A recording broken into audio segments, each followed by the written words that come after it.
Depois de uma viagem à Polinésia Francesa e ao Havaí, tinha uma manhã em São Francisco antes de apanhar o voo de volta a Londres, viajando pela primeira vez em primeira classe, na British Airways. Decidi explorar a área do Cais 39, que permite ver a ponte de Golden Gate e observar a icónica prisão de Alcatraz. Ali ao fundo acho que se consegue ver Alcatraz. São Francisco foi o sítio onde eu comecei a viagem, embora tenha parado em Londres, foi apenas para dormir. E foi aqui que iniciei a viagem e é aqui que termina a viagem, antes de regressar a Londres, para logo de seguida regressar a Lisboa. Fiquei com vontade de conhecer melhor a cidade. Estou ao pé do Cais 39, onde ali mais ao fundo estão vários leões marinhos e várias focas.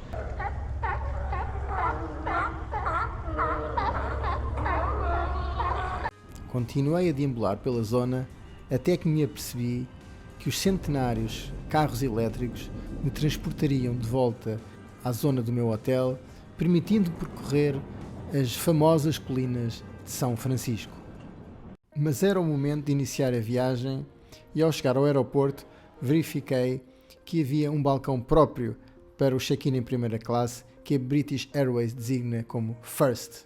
De seguida dirigi-me para o lounge, onde a primeira classe tem uma área própria para uma refeição a que chamam pré-jantar. Acabei por fazer uma refeição completa e decidi experimentar uma sobremesa. Era tempo de ir para a cabine individual do Boeing 777, que, embora algo datada, possuía todas as comodidades e a capacidade de transformar o assento numa cama. O menu à la carte tinha várias opções, tendo optado pelas opções vegetarianas, já com a cabine a meia luz, com a sopa de ervilhas e o tofu assado.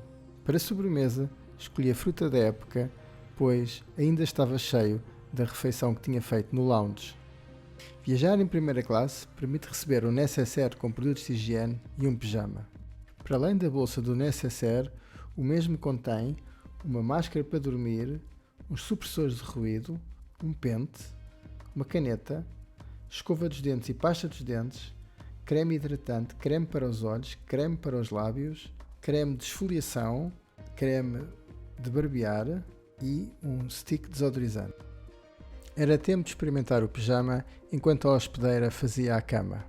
O assento transforma-se numa cama bastante confortável. Antes de aterrar ainda houve tempo para um pequeno almoço. É sempre bom voltar a casa e a Lisboa, mas é especialmente bom depois de dar quase uma volta ao mundo.